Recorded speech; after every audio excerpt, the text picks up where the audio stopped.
Hello नमस्कार दोस्तों, Harshali academy channel में एक बार फिर आपका हार्दिक स्वागत है। हमारे आज के इस वीडियो में हम रीजनिंग के 10 अति महत्वपूर्ण प्रीवियस ईयर क्वेश्चंस के बारे में डिस्कस करेंगे।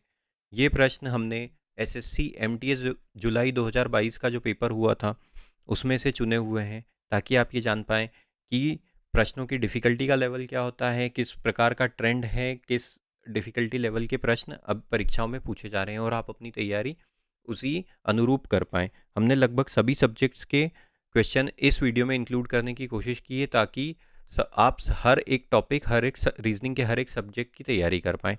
आइए दोस्तों शुरू करते हैं। हमारा जो पहला प्रश्न है वो नंबर सीरीज से संबंधित प्रश्न है दोस्तों। इसमें जब भी नंबर सीरीज से संबंधित प्रश्न आता है तो हमें ये देखना चाहिए कि संख्याओं के बीच में का अंतर कैसा है।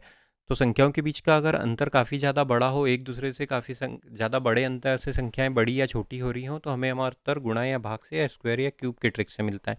यहाँ पे गौर से देखने पे हम पाते हैं 12 से लेके हम 37 पे आए हैं, 37 से लेके 110 पे आए, 110 से 331 पे आए और 331 से 992 पे आए। मतलब संख्याएं बड़े अंतर से बड़ी या छोटी हो रही है। तो यहाँ पे देखें 12 से हम 37 कैसे ला सकते हैं। अगर 12 में हम 3 का गुणा कर दें तो हमको मिलता है 36, और अगर हम उसमें 1 जोड़ दें तो हमको मिलता है 37। इसी प्रकार 37 का 3 गुना होता है 111। मतलब इसमें अगर 3 का गुणा कर दें और 1 घटा दें तो हमको 110 मिलता है।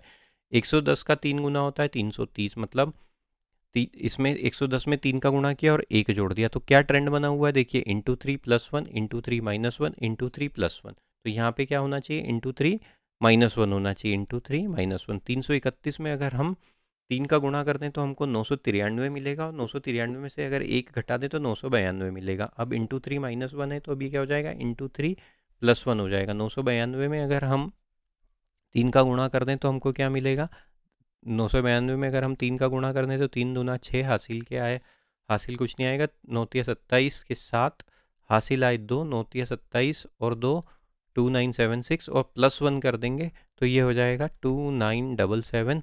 ऑप्शन नंबर 3 हमारा सही उत्तर होगा दोस्तों। आगे चलते हैं। कोडिंग डिकोडिंग से संबंधित प्रश्न है। पहले और दूसरे में जो लॉजिक लगा हुआ है, तीसरे और चौथे में जो लॉजिक लगा हुआ है, उसी के आधार पे हमें पांचवें से छठा शब्द ज्ञात करना है।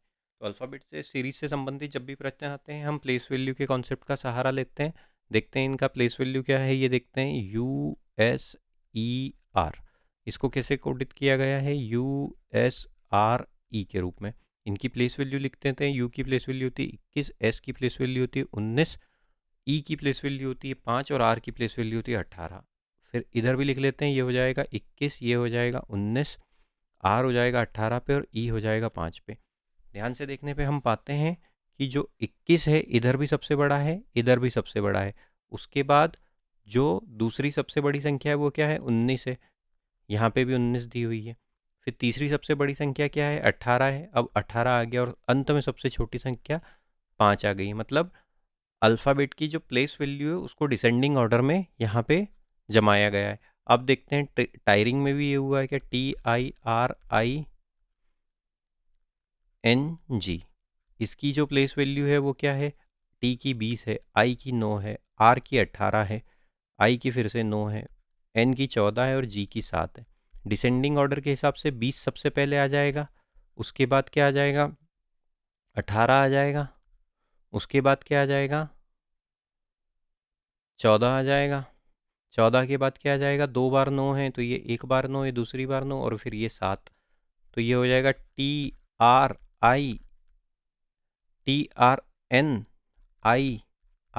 TRINIG, यही इसका कोड है। तो अब इसको डिसेंडिंग ऑर्डर में लिखना हो तो क्या करना पड़ेगा, सीधे हम यहाँ पे प्लेस वैल्यू लिख लेते हैं। डिवोटेड की डी होता है 4 पे, ई होता है 5 पे, वी होता है 22 पे, ओ होता है 15 पे, टी होता है 20 पे, ई होता है ई होता है 5 पे और डी होता है 4 पे। तो अब क्या हो जाएगा, सबसे बड़ी संख्या कौन सी है, 22, 22 लिख देते हैं। उसके बाद क्या है, 20, 20 लिख देते हैं। उसके बाद क्या है, 15, 15 लिख देते हैं। ये 15 भी हो गया कैंसिल। उसके बाद क्या बच रहा है, 5, 2 बार है, ये 5 लिख दिया, और 2 बार 4 है, ये 4 है। अब इसको लिख देते हैं, ये हो जाएगा वी, ये हो जाएगा टी, ये हो जाएगा ओ, ये हो जाएगा ई, ई और ये हो जाएगा डी, डी। ऑप्शन नंबर 4 हमारा सही उत्तर होगा दोस्तों। आगे चलते हैं। पेपर फोल्डिंग से संबंधित प्रश्न है। अब देखिए यहाँ पे क्या कहा गया है हमको, यहाँ पे कहा गया है कि एक पेपर को पहले इतना मोड़ा गया है इस प्रकार से, उसके बाद इतना यहाँ पे मोड़ा गया है और ये दो पंच किए गए। खोलने पे आकृति कैसी दिखेगी, जब इसको खोलेंगे तो ये वाली आकृति तो कांस्टेंट ही है। यहाँ पे ये देखिए ये वाली आकृति तो कांस्टेंट ही रहेगी, ये दो छोटे छोटे स्क्वायर। जब सिर्फ खोलेंगे कितना, अब इतना खोलेंगे हम, इतना खोलेंगे तो ये कैसा हो जाएगा, ये अंदर जो स्क्वायर है ये वाला, ये यहाँ दिखने लग जाएगा। उसके बाद अब कितना खोलेंगे, इतना खोलेंगे, तो अब ये वाले जो दो स्क्वायर हैं ये कहाँ पे आ जाएंगे, यहाँ पे आ जाएंगे। तो किस प्रकार की आकृति तो बन रही है, इस प्रकार की आकृति दी हुई है ऑप्शन नंबर 4 में। ऑप्शन नंबर 4 हमारा सही उत्तर होगा। ऐसे प्रश्नों की आमतौर पे कोई शॉर्ट ट्रिक नहीं होती है दोस्तों, आप प्रैक्टिस के साथ ही इन्हें कम समय में और सही कर पाएंगे। आगे चलते हैं। नंबर सेट से संबंधित प्रश्न है। दो नंबर सेट दिए हुए हैं, इनके बीच में जो लॉजिक है उसी के आधार पे हमें उत्तर हमारा ज्ञात करना है ऑप्शंस में से। अब यहाँ पे देखिए क्या दिया हुआ है, 13, 12, 2 संख्याओं के बीच में जो अंतर है वो बड़ा दिख रहा है। यहाँ पे देखिए 13 दिया है, 12 दिया है और फिर 2 दिया हुआ है। तो जब भी एक संख्या छोटी हो तुलनात्मक रूप से या एक संख्या बड़ी हो तो हम बाकी की दो संख्याओं से उस संख्या को बनाने की कोशिश करते हैं।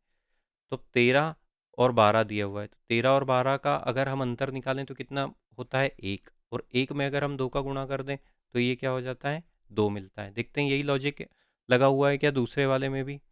25 दिया हुआ है, फिर 22 दिया हुआ है और फिर दिया हुआ है 6। 25 और 22 का अगर अंतर निकालें तो ये कितना हो जाता है, 3, और 3 में अगर हम 2 का गुणा कर दें तो हमको क्या मिलता है, 6। मतलब पहली और दूसरी संख्या के बीच का जो अंतर है उसका 2 गुना करने पे हमको तीसरी संख्या मिल रही है। तो मतलब अगर पहली संख्या x है, दूसरी संख्या y है, तीसरी संख्या z है, तो इसके बीच में क्या है, तीसरी संख्या कैसे बनी है, x माइनस वाई, इनका अंतर निकाला, उसमें 2 का गुणा किया तो हमको क्या मिलता है, तीसरी संख्या z मिलती है। ये लॉजिक है। इन दोनों का अंतर देखते हैं। 26 और 22 का कितना अंतर होता है, 4, 4 का 2 गुना होता है 8, तो ये तो उत्तर नहीं होगा। 15 और 5 का अंतर देखते हैं, ये कितना होता है, 10, ये भी नहीं होगा। 3, 6 और 3 का अंतर निकालते हैं तो ये कितना हो जाता है, 3, और 3 में अगर हम 2 का गुणा कर दें तो कितना मिलता है हमको, 6। ऑप्शन नंबर 3 हमारा सही उत्तर होगा दोस्तों। आगे बढ़ते हैं। सिलोजिज्म से संबंधित प्रश्न है। पहला स्टेटमेंट हमको क्या दिया हुआ है, ये दो स्टेटमेंट दिए हुए हैं और ये 3 कंक्लूजन दिए हुए हैं। स्टेटमेंट को वेन डायग्राम से हम बनाएंगे और देखेंगे कि कौन सा कंक्लूजन लॉजिकली फॉलो करता है। क्या कहा गया है, no yellow is green. Venn diagram बनाते हैं इसका, नो येलो इज़ ग्रीन। अगर मान लेते हैं ये सर्कल येलो को दिखा रहा है, ये येलो वाला सर्कल है और ये वाला ग्रीन ग्रीन वाला सर्कल है, तो ये दोनों में आपस में कोई कनेक्शन नहीं, चूँकि हमसे कहा गया है नो येलो इज़ ग्रीन, आपस में ये दोनों कनेक्टेड नहीं है, तो यहाँ पे ऐसा क्रॉस बना देंगे। दूसरा स्टेटमेंट किया गया है, some pink are yellow. Pink और yellow, some pink are yellow, तो ये कैसा हो जाएगा, अगर ये वाला सर्कल पिंक का है तो यहाँ पे इनके बीच में ये ओवरलैपिंग हो रही है। तो ये वाले वेन डायग्राम से ये, इन दोनों स्टेटमेंट से ये वेन डायग्राम बनता है हमारे पास। अब क्या कहा गया है, conclusion, no green is yellow. Green और yellow, no green is yellow, आपस में कोई कनेक्शन नहीं है ग्रीन और येलो का, तो ये वाला स्टेटमेंट तो हमारा फॉलो कर रहा है, ये कंक्लूजन तो हमारा फॉलो कर रहा है। Some yellow are pink, some yellow are pink, pink और येलो देखिए यहाँ पे एक दूसरे को ओवरलैप कर रहे हैं, तो कुछ येलो पिंक हैं, तो ये वाला कंक्लूजन भी फॉलो करेगा। तीसरे पे चलते हैं, all green or pink, all green or pink, green यहाँ पे है और पिंक यहाँ पे है, तो ये वाला तो लॉजिकली फॉलो नहीं कर रहा है। तो कौन कौन से दो कंक्लूजन लॉजिकली फॉलो कर रहे हैं, पहला और दूसरा। Only conclusion 1 and conclusion 2 follow. Option number 1 हमारा सही उत्तर होगा। मिरर इमेज से संबंधित प्रश्न है, यदि दर्पण को रेखा ए बी पर रखा जाए तो विकल्पों में से छवि का को हमको उत्तर के रूप में ज्ञात करना है। यहाँ पे इमेज रखी रखी जाती है। तो अब देखिए सबसे पहले यहाँ पे ये जो एक स्क्वायर दिया हुआ है और उसके अंदर काफ़ी ज़्यादा रेखाएं हैं, उनको काउंट कर लेते हैं हम, इससे हमें हमारा उत्तर ढूंढने में बहुत आसानी हो जाएगी। कितनी रेखाएं, ये 1, 2, 3, 4, इसके अंदर 4 रेखाएं। तो ये कैसा बनेगा? अगर मान लेते हैं ये वाला बड़ा सर्कल, ये वाला बड़ा स्क्वायर है, तो इसके अंदर 4 लाइन रहेगी, 1 2 3 और एक और यहाँ पे 4। और ये जो आकृति है वो मिरर के ठीक पास में बनेगी। तो यहाँ पे देखें, यहाँ पे कितनी लाइन है? यहाँ पे 3 लाइन है, तो ये कैंसिल हुआ। यहाँ पे तो वो सर्कल ही नहीं है, तो ये भी कैंसिल हुआ। यहाँ पे देखिए कितनी लाइन है, 1 2 3 4, यहाँ पे 4 लाइन है। और यहाँ देखें तो ऑप्शन नंबर 4 में 1 2 3 4, यहाँ पे भी 4 लाइन है। अब देखते हैं उसके बाद क्या है। ये वाला जो त्रिभुज है वो त्रिभुज इस प्रकार से ही रहेगा, यहाँ पे कांस्टेंट रहेगा। लेकिन ऑप्शन नंबर 4 में देखें तो ये त्रिभुज का ओरिएंटेशन बदल गया है, इसका एंगल बदल गया है। तो ऑप्शन नंबर 4 भी हमारा कैंसिल हुआ। ऑप्शन एलिमिनेशन मेथड से हमने सिर्फ इन दोनों के आधार पे ही हमने हमारा उत्तर ऑप्शन नंबर 3 के रूप में ज्ञात कर लिया। आगे बढ़ते हैं दोस्तों। अब ये ऑर्डर एंड रैंकिंग का प्रश्न है। अब देखिए यह क्या कहा गया है हमसे, 7 महिलाओं W1 2 3 4 5 6 एंड 7 के वजन की तुलना की गई है। 7 महिलाओं के वजन की तुलना की गई है। तो अब जब भी वजन का या फिर हाइट का इस प्रकार का प्रश्न आता है तो हम उसको ऐसे जमा लेते हैं। ये मान लेते हैं असेंडिंग ऑर्डर है, ये असेंडिंग ऑर्डर है। यहाँ पे जो व्यक्ति होगा वो सबसे ज़्यादा लंबा होगा या सबसे ज़्यादा भारी होगा, और यहाँ पे जो सब व्यक्ति होगा वो सबसे ज़्यादा हाइट में कम होगा या फिर सबसे ज़्यादा वज़न में कम होगा। तो अब 7 महिलाएं हैं तो हम 7 स्थान बना लेते हैं। 7 स्थान ये रेखा पे मान लें वो बैठे हुए हैं। तो ये हो गया 1 2 3 4 5 6 और ये हो गया 7वां। अब हमसे क्या कहा गया है, W4 का वज़न W7 से अधिक है। तो W4 का वज़न अगर W7 से अधिक है तो कैसा हो जाएगा, ये अगर मान लेते हैं W4 है तो ये किससे ज़्यादा है, W7 से। ऐसा ज़रूरी नहीं कि एक दूसरे के पास पास हो, ये एक दूसरे से आगे पीछे भी हो सकते हैं। मान लेते हैं कि इनके बीच में 2 व्यक्ति हैं तो भी W4 का वज़न W7 से, इसके बारे में भी हमें स्पष्टता नहीं है। अब आगे चलते हैं। W5 का वज़न 3 महिलाओं से ज़्यादा है। W5 का जो वज़न है वो 3 महिलाओं से ज़्यादा है। यहाँ पे कम वज़न वाले व्यक्ति, ये जो है सबसे हल्का व्यक्ति और ये सबसे भारी व्यक्ति है। अब क्या कहा गया है, W5 का वज़न 3 से ज़्यादा है, मतलब 1 2 3 से ज़्यादा है। तो W5 कहाँ पे आ जाएगा, यहाँ आ जाएगा। अब क्या कहा गया है, और W2 का वज़न केवल W1 और W3 से कम है। 2 लोगों से कम है किसका वज़न, W2 का।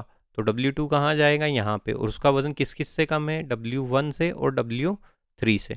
एक तो पॉसिबिलिटी ये हो सकती है कि W1 यहाँ हो और W3 यहाँ हो, लेकिन ये भी हो सकता है W3 यहाँ हो और W1 यहाँ हो। अब क्या कहा गया है, यदि W7 का वज़न सबसे कम है, W7 का वज़न सबसे कम है तो वो कहाँ जाएगा, यहाँ पे आ जाएगा। ये W7 हो गया। तो W6 से अधिक वजन वाली महिलाओं की न्यूनतम संख्या क्या है, ये हमको ज्ञात करना है। W7 कहाँ पे आ गया, यहाँ आ गया। ये भी हमको पता चल गया, यहाँ W5 है, W2 है, यहाँ W1 या W3 है, यहाँ W1 या W3 है। ये ठीक हो गया। अब इसके बाद क्या करेंगे, एक कंडीशन हमको दी थी, W7 का वजन किससे ज़्यादा है, W4 से। अब जो 2 रिक्त स्थान बच रहे हैं वहाँ पे W4 आ सकता है। यहाँ पे अगर मान लेते हैं W4 आ गया तो W6 कहाँ हो जाएगा, यहाँ आ जाएगा। लेकिन दूसरी संभावना ये भी है कि W6 यहाँ हो और W4 यहाँ हो। तो उस कंडीशन में भी हमारी सभी कंडीशन सेटिस्फाई हो रही है। अब हमसे क्या पूछा गया है, W6 का वजन से अधिक वजन वाली महिलाओं की न्यूनतम संख्या। न्यूनतम संख्या मतलब कम से कम संख्या। तो W6 को न्यूनतम अगर होना है तो फिर W6 को हम कहाँ पे मान लेंगे, यहाँ पे मान लेंगे। कौन से स्थान पे, तीसरे पे। तो उससे आगे कितनी संख्या है, 1 2 3 4, मतलब 4 महिलाओं की संख्या का वजन न्यूनतम रूप से W6 से ज़्यादा है। ऑप्शन नंबर 2 सही उत्तर होगा। अगर W4 W6 यहाँ है तो 5 महिलाओं का वजन उससे ज़्यादा है, लेकिन हमसे तो न्यूनतम पूछा है, तो W6 न्यूनतम लाने के लिए यहाँ पे आ सकता है। उम्मीद करते हैं दोस्तों ये प्रश्न आपको पसंद आया होगा। आगे बढ़ते हैं। मैथमेटिकल ऑपरेशन से संबंधित है। अब क्या कहा गया है हमसे, निम्नलिखित दिए गए समीकरण को सही बनाने के लिए किन 2 संख्याओं को आपस में बदलना चाहिए। तो जब भी इस प्रकार का प्रश्न आता है तो हम उस केस में क्या करते हैं, इस प्रकार के प्रश्न में हम जो डिवाइड का चिन्ह है वो हमारा सबसे ज़्यादा हेल्प करता है और वही हमको प्रश्न को कम समय में हल करने में मदद करता है। अब यहाँ पे देखिए, यहाँ पे क्या दिया हुआ है, 20/6।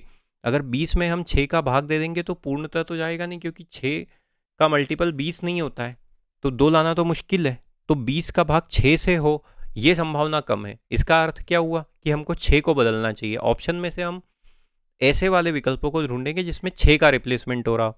तो देखिए कौन कौन से 2 ऑप्शन मिल रहे हैं। एक हमको मिल रहा है ऑप्शन नंबर 2, जिसमें 6 और 10 का रिप्लेसमेंट हुआ है, और ऑप्शन नंबर 4।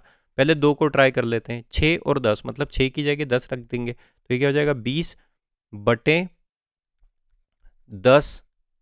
अरे ये बटे है, ये हो गया 10 धन 6 माइनस 5 गुणित 2। ये कट गया 2 बार, 10 एकम 10, ये 2 2 धन 6 माइनस 5 और 2 का गुणा हो जाएगा, तो ये क्या हो जाएगा, 10। अब क्या हो जाएगा, 2 और 6 को जोड़ देंगे तो 8, और 8 में से 10 घटाने पे हमको मिलता है -2। लेकिन यहाँ पे क्या दिया हुआ है, +2 दिया हुआ है, तो ये वाला ऑप्शन तो रूल आउट हुआ। तो एकमात्र जो ऑप्शन बच रहा है वो ऑप्शन नंबर 4 बच रहा है, यही सही होना चाहिए। अब इसको फिर से लिख लेते हैं, तो ये क्या हो जाएगा, 20 डिवाइड बाय 6 की जगह हम क्या लिख देंगे, 5 प्लस 10 माइनस 5 की जगह हम क्या लिख देंगे, 6 गुणित 2।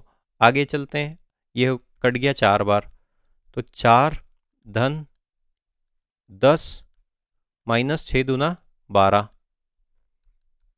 6 और 4, 10 और 4 को जोड़ा तो कितना मिल गया, 14। 14 माइनस 12 बराबर कितना होता है, 2।